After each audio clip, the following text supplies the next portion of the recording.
Мен арнаулы кітапханашысы Татмира Самиғоллақызы.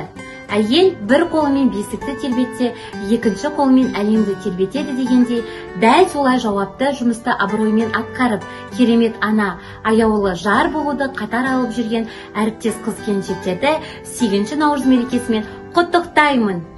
Сіздер біздің ұжымның гүлісіздер, ел мәдениетін, руханиятын сақтаушы сұлусыздар.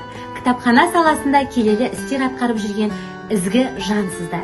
Сіздерді шын жүрегіммен құттықтап, сіздерге шексіз бақыт және толағай табыстар тілеймін.